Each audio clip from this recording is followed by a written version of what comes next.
When Israel was a nation, they agreed to a set of covenant laws at Mount Sinai as part of a special contract with Yah. It meant that they were to be his people, and he would in turn be their Elohim. Now, as with all contracts, which usually involve at least two parties, in this case Yah and Israel, both parties were bound by certain agreements which were spelled out in the contract or covenant. The ancient people of Israel were told that if they obeyed the laws of the covenant, they would have Yah's protection and be showered with many blessings. If they disobeyed, they would receive punishment and suffer many curses.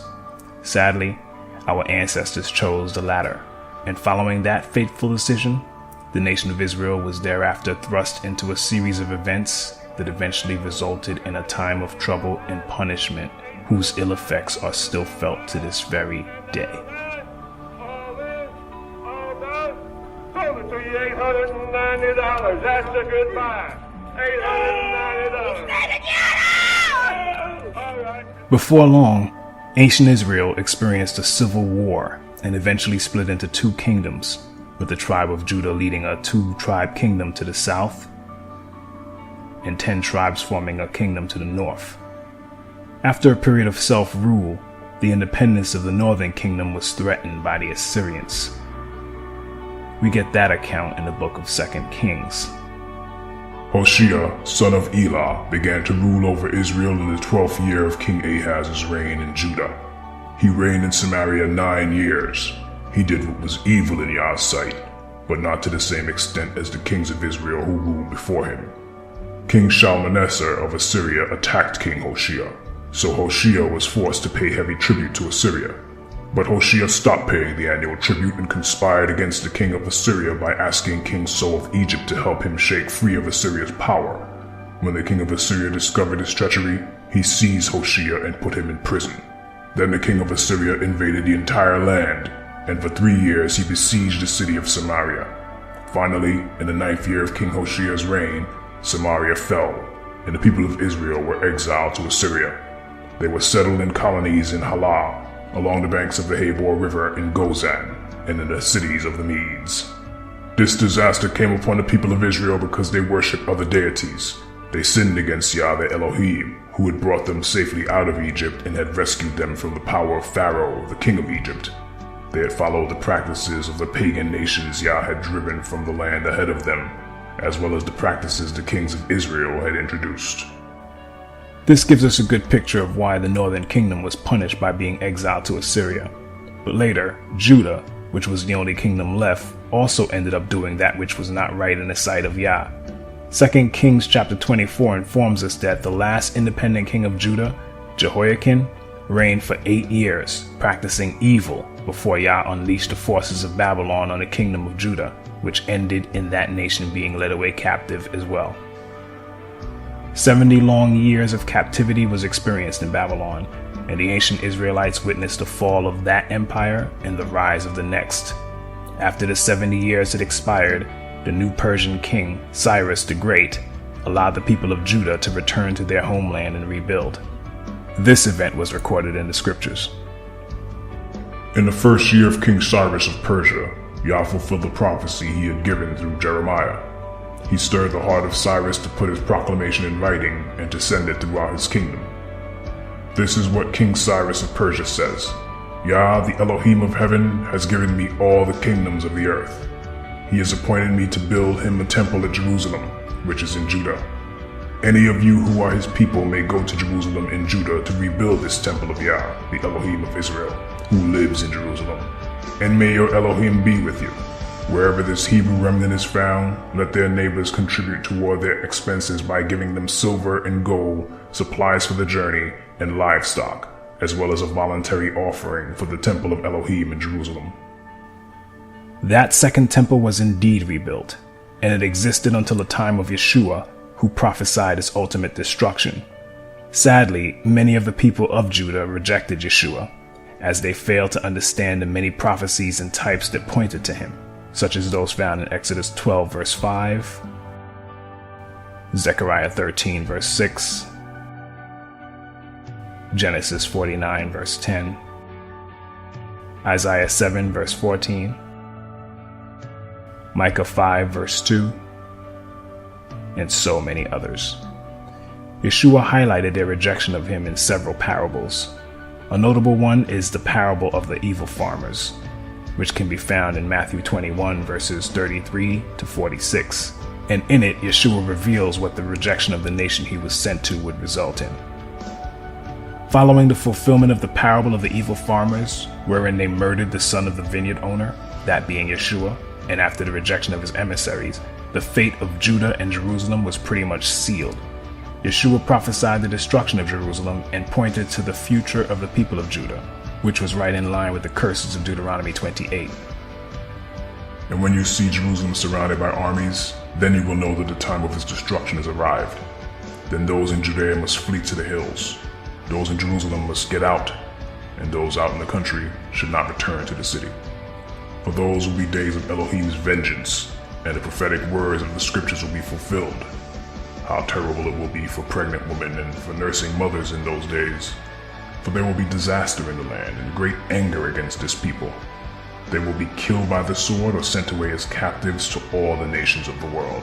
And Jerusalem will be trampled down by the Gentiles until the period of the Gentiles comes to an end. This particular prophecy, as you can see, stretched throughout time, with Jerusalem being controlled by the Romans, who were the first to march on her following Yeshua's prediction. Roman rule lasted for hundreds of years after the initial siege. Then the Romans eventually lost hold of Jerusalem to the Muslims. And thereafter various caliphates controlled Jerusalem until the time of the Crusades. During this long period, popes allied with European kings to fight against Muslims. The Crusades were first and foremost an expression of papal authority against the enemies of the Church. The First Crusade was preached by a pope, Pope Urban II, in France in the year 1095. With reference to the Muslims and their advance in Europe and in Jerusalem, I think the Christians in Europe believed that the Islamic message of Muhammad was against and contradictory to what the Christians were saying. They were worried that this idea could possibly overrun the Christian idea. Pope Urban conceived this idea that it's not a sin if you kill non-Christians, if you kill non-believers in our faith. And so he made this deal that if you go and fight in the Holy Land, you will be forgiven all your past sins. A knight could sin as much as he liked, and simply by going to the Holy Land, he had been given his passport to heaven. And that was an extremely attractive deal. And combined with that, he could win fame, he could win glory, and he could come back with the treasures of the Near East. These are the things that drew knights in their tens of thousands to go on crusade. The bloodletting of the Crusaders spread throughout the Islamic lands. Everybody heard stories about the massacre of unarmed individuals. It created this intense rage amongst Muslims. In a sense, it resulted in a new kind of Muslim crusade, a desire to raise an army to go back to liberate Jerusalem from the Crusaders as an act of piety on the part of Muslims. I don't think any of those young men, either Christian or Muslim, could possibly have imagined that their struggle could possibly still be playing itself out 1,000 years later in the area that we call the Middle East today.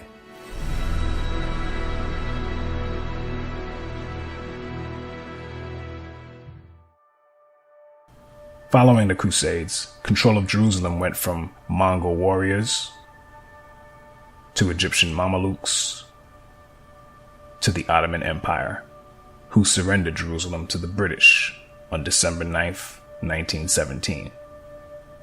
That event led to the modern-day circumstance, which allowed for the establishment of an Israeli state, which is currently occupied by Gentile posers pretending to be the people of Israel, as stated in Revelation chapter 2, verse 9, and chapter 3, verse 9. As prophesied by Yeshua, Jerusalem would be trampled down by the Gentiles until the period of the Gentiles comes to an end. that means the Gentiles would be in Jerusalem, trampling it down till the very last day when Yeshua comes. In other words, the people in that land calling themselves Israel are really Gentiles. But let one of them tell you himself. In his book, The 13th Tribe, Arthur Koestler, himself a so-called Jew, writes in the very first chapter, about the time when Charlemagne was crowned Emperor of the West, the eastern confines of Europe between the Caucasus and the Volga were ruled by a Jewish state known as the Khazar Empire. At the peak of its power, from the 7th to the 10th centuries AD, it played a significant part in shaping the destinies of medieval and consequently of modern Europe. The country of the Khazars, a people of Turkish stock, occupied a strategic key position at the vital gateway between the Black Sea and the Caspian, where the great eastern powers of the period confronted each other. It acted as a buffer protecting Byzantium against invasions by the lusty barbarian tribesmen of the northern steppes. But equally, or even more important, both from the point of view of Byzantine diplomacy and of European history, is the fact that the Khazar armies effectively blocked the Arab avalanche in its most devastating early stages, and thus prevented the Muslim conquest of Eastern Europe. It is perhaps not surprising, given these circumstances, that in 732, after a resounding Khazar victory over the Arabs, the future Emperor Constantine V married a Khazar princess. In due time, their son became the Emperor Leo IV, known as Leo the Khazar. Ironically, the last battle in the war, AD 737, ended in a Khazar defeat. But by that time, the impetus of the Muslim Holy War was spent. The Caliphate was rocked by internal dissensions, and the Arab invaders retraced their steps across the Caucasus without having gained a permanent foothold in the north, whereas the Khazars became more powerful than they had previously been. A few years later, probably AD 740, the king, his court, and the military ruling class embraced the Jewish faith, and Judaism became the state religion of the Khazars. No doubt their contemporaries were as astonished by this decision as modern scholars were when they came across the evidence in the Arab, Byzantine, Russian, and Hebrew sources. What is in dispute is the fate of the Jewish Khazars after the destruction of their empire in the 12th or 13th century. On this problem, sources are scant, but various late medieval Khazar settlements are mentioned in the Crimea, in the Ukraine, in Hungary, Poland, and Lithuania.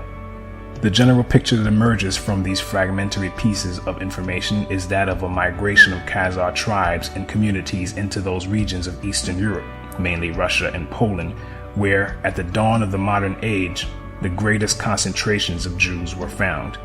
This has led several historians to conjecture that a substantial part, and perhaps the majority of Eastern Jews, and hence of world Jewry, might be of Khazar and not of Semitic origin. The large majority of surviving Jews in the world is of Eastern European, and thus perhaps mainly of Khazar, origin. If so, this would mean that their ancestors came not from the Jordan, but from the Volga, not from Canaan, but from the Caucasus, once believed to be the cradle of the Aryan race, and that genetically they are more closely related to the Hun, Uyghur, and Magyar tribes than to the seed of Abraham, Isaac, and Jacob.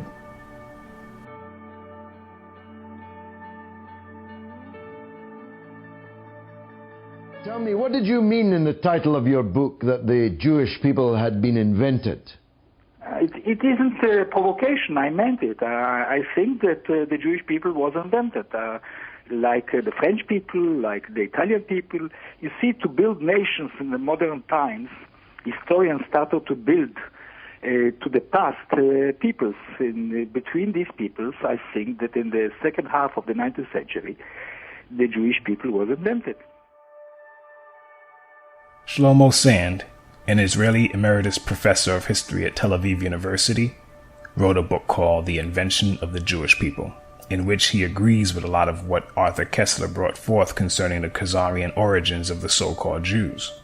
Shlomo Sand, who is himself a so-called Jew, points out that the ancestry of most contemporary Jews stems mainly from outside the land of Israel, and they are descended from converts, and that mass conversions to Judaism occurred among the Khazars in the Caucasus, Berber tribes in North Africa, and in the Himyarite kingdom of the Arabian Peninsula. Yeshua said that a certain people would say that they are Jews but are not, and those people are the Khazars and their descendants who are among us today. And the fact that many sources can be found among these people which proclaim their true origins is astounding. On page 226 of his book, Sand writes, another early source attesting to the collective conversion of the Khazars is a Karaite one. In about 973 CE, one Yaakov Kerkasani, a scholarly traveler who was quite familiar with the regions around Khazaria, wrote a commentary in Aramaic on the verse, Elohim shall enlarge Japheth. Genesis 9:27. This is what the words mean. He will dwell in the tents of Shem, which grant him a favor and advantage. And some commentators think that this refers to the Khazars, who became Jews. What is interesting about the quote he cites and agrees with is the fact that they know and believe the prophecy concerning a people who would pretend to be of the tribe of Judah but are truly Gentiles.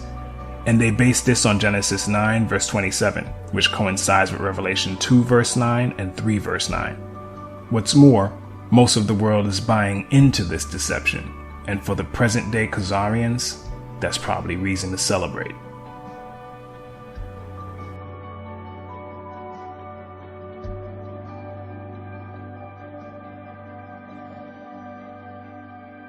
But getting back to Arthur Koestler on this subject, he writes, the Jews of our times fall into two main divisions, Sephardim and Ashkenazim. The Sephardim are descendants of the Jews who since antiquity had lived in Spain until they were expelled at the end of the 15th century and settled in the countries bordering on the Mediterranean, the Balkans, and to a lesser extent in Western Europe. In the 1960s, the number of Sephardim was estimated at 500,000.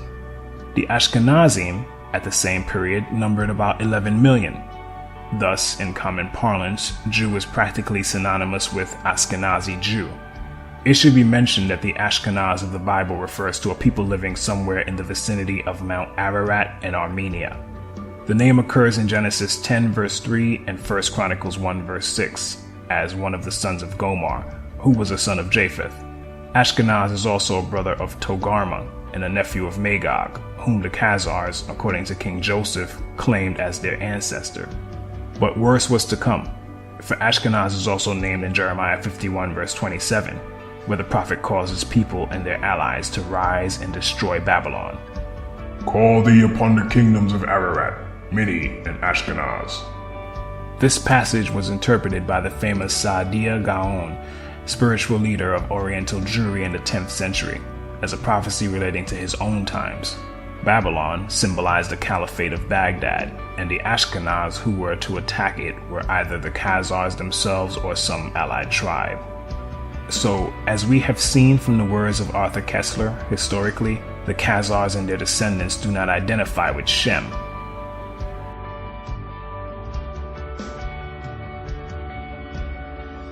But rather, they identify with Japheth. And that is proved out in their own writings. This is a major fulfillment of scripture. All that being said, what happened to the real people of Judah in 70 AD, following the siege and destruction of Jerusalem? The ones who weren't captured by the Romans and killed or enslaved escaped. But where did they go? First, you have to understand that whenever trouble arose, such as severe famine in the land, our forefathers and mothers were known to migrate in order to avoid it. There are three famous accounts of Abraham, Isaac, and Jacob heading south when famine struck at different periods in each of their lifetimes. Abraham and Jacob went all the way south to Egypt, but Isaac went as far as Gerar. And let's not forget Joseph and Mary, who also fled south to Egypt with Yeshua to escape trouble. These acts are all somewhat prophetic, as they are a major clue as to what happened to the people of Judah following the destruction of Jerusalem. In his book, From Babylon to Timbuktu, author and historian Rudolph R. Windsor, a true Hebrew, writes, in the year 65 BC, the Roman armies under General Pompey captured Jerusalem. In 70 AD, General Vespasian and his son, Titus, put an end to the Jewish state with great slaughter. During the period of the military governors of Palestine, many outrages and atrocities were committed against the residue of the people. During the period from Pompey to Julius, it has been estimated that over 1 million Jews fled into Africa, fleeing from Roman persecution and slavery. The slave markets were full of black Jewish slaves. After the fall of the Carthaginian metropolis in North Africa, Roman power became dominant in the Barbary states. The pagans and the Romans attacked the Jews indiscriminately, both the Jewish soldiers and the uninvolved peaceful population. As a result of this merciless attack, many Jews fled to those parts of Northwest Africa known as Tunisia, Algeria, Morocco, and Mauritania. Many other Jews fled to the areas where Rome did not have any jurisdiction. This was to the region of the south, the Sahara Desert, and the Sudan. Windsor also tells us on page 86 and 87 that more descendants of Judah fled to the west coast of Africa in the 7th century after the Visigoths assumed power and began to suppress Hebrew customs with forced baptisms to Christianity. Windsor cites many credible sources to make his points. Among them is Joseph J. Williams, a 20th century historian who, in his 1930 book Hebrewisms of West Africa, wrote, "Whatever may be thought of the more or less mythological traditions connected with the earliest Jews in North Africa, it is now practically an established fact that a Jewish nation, Jewish at least in faith and perhaps too in origin, long held sway south of the Sahara." Now, while Joseph Williams, who is Caucasian and Jesuit, does provide meaningful and factual info that pertains to the descendants of the ancient Hebrew Israelites, he does so with a degree of reluctance, and the book is written through the lens of what I would call a racist and white supremacist viewpoint. Because despite all the evidence of the true descendants of Judah and Israel as a whole being black, Williams and his sources try to brush that aside and conclude that white Jews, who they blindly claim are the originals, must have somehow lost their color by interbreeding with blacks who thereafter assimilated their culture, for which there is absolutely no evidence.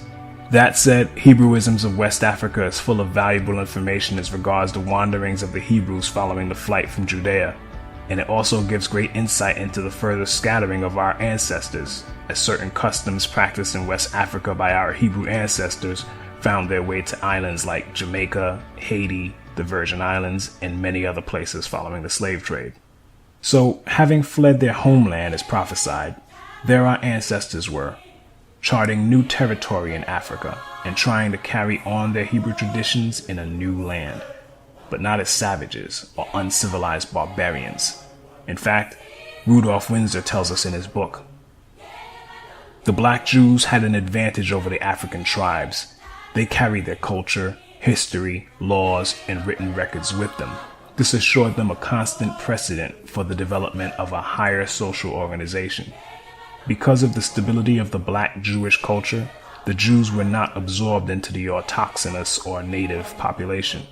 In fact, the Jews absorbed some of the native tribes. The Jews made use of every opportunity. They were an industrious and skillful people. In the Jewish Ghanaian states were found kings, princes, governors, generals, secretaries, treasurers, revenue agents, judges, architects, engineers, doctors, jewelers, sculptors, masons, carpenters, painters of art, goldsmiths, leatherworkers, potters, armorers, saddlers, blacksmiths, agriculturists, etc. The survivors of the Roman siege of Jerusalem were able to flee that terror and carry on in a new land. But the relative peace our ancestors were afforded by escaping to Africa was broken by the Arab slave trade, which affected not only Hebrews, but men, women, and children from many other peoples that were usually of the lowest classes. The Eastern Arab slave trade, in particular, involved women and young girls, and a strict ratio of 2 women for each man was maintained. The Arab slave trade, as horrible as it was, eventually gave way to something much worse with the arrival of the Portuguese. Portugal broke from Arab rule somewhere between the 12th and 13th centuries and slowly rose to power. Because of this small European country, slavery would soon go from including people of lower classes from different ethnicities to being forced mainly on so-called blacks from the tribe of Judah. In the early 15th century, Portuguese shipbuilding in Lisbon and Porto adapted to the times, and the result was the caravel, a light and fast aerodynamic vessel that allowed Portuguese mariners to travel south along Africa's Atlantic coast in order to reach the gold-producing regions of sub-Saharan West Africa.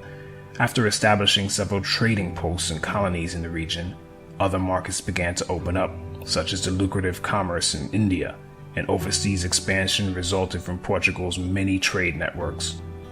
The Portuguese became heavily active in slave trading in Africa around 1445, after they discovered the Cape Verde Islands and settled there.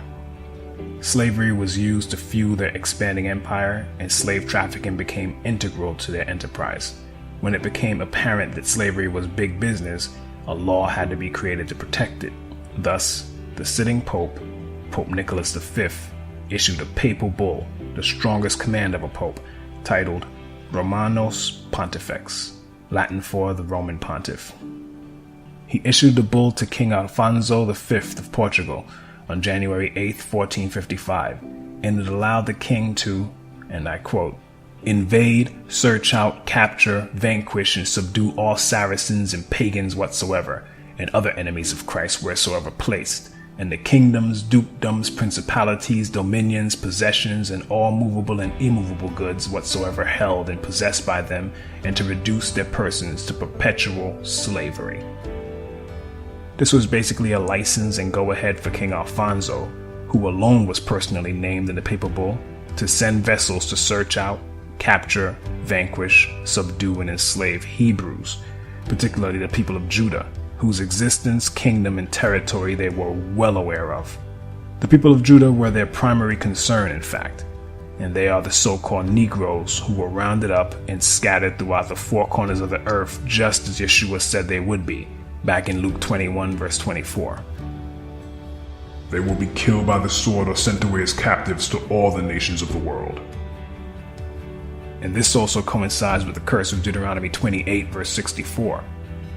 For Yah will scatter you among all the nations, from one end of the earth to the other. When I say they were aware of who Judah was, I'm not conjecturing. Proof is in the record. If you do a Google search and type in a new and accurate map of Negro land, a list of results will pop up.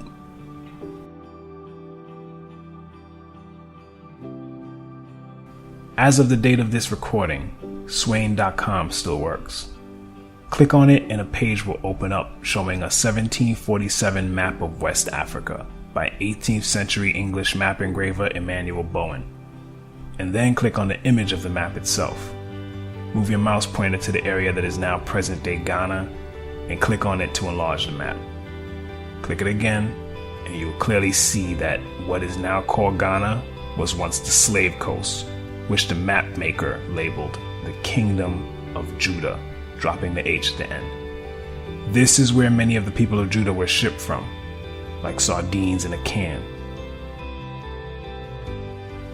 Yet today, the elites and their paid professors would have you believe that we are Africans or Hamites, when in truth we are Shemites. They themselves know this to be a fact. In Zondervan's Compact Bible Dictionary, for instance, the definition for Ham reads as follows. Ham, the youngest son of Noah, born probably 96 years before the flood, and one of 8 persons to live through the flood. He became the progenitor of the dark races, not the Negroes, but the Egyptians, Ethiopians, Libyans, and Canaanites. They say not the Negroes because Shem is the progenitor or father of the Negroes. Though both lines are comprised of so-called blacks, Africans and so-called African Americans are not the same. We are Hebrews and they are Hamites. But there are still many Hebrews in Africa, however. But getting back to our history, despite the papal bull pertaining solely to the King of Portugal, that didn't stop other empires and nations from getting in on the action. Over the centuries, Spain, Britain, France, the Dutch, Canada, the United States, and many African countries participated in the transatlantic slave trade, and this fulfills certain prophecies, such as Psalm 83, which I urge you to read with your eyes open, and Joel 3 verse 6. You have sold the people of Judah and Jerusalem to the Greeks, so they could take them far from their homeland. The sad fact is, Psalm 83 is still in full effect, as our collective enemies are still conspiring to keep us in the dark as concern our true identity, and they continue to miseducate us. They really mean to wipe out the memory of the people of Israel from the face of the earth. But Yah is not going to let that happen. And this documentary is merely one step toward that effort. The present situation we are in is solely due to our forefathers failing to keep the covenant law of Yah, and it falls to us in this generation to right that wrong. And Yah said that this would happen in our day. But I will spare some, for some of you will escape the sword when you are scattered among the lands and nations. Then in the nations where you have been carried captive, those who escape will remember me, how I have been grieved by their adulterous hearts, which have turned away from me, and by their eyes, which have lusted after their idols. They will loathe themselves for the evil they have done and for all their detestable practices, and they will know that I am Yah. I did not threaten in vain to bring this calamity on them. You see, we, the people of Israel, are not born deserving of that name. We are born as Jacobs, or supplanters and schemers. But to truly earn the right to be called Israel, we, like our father Jacob, will have to be faithful and wrestle with Yah until we are overcomers.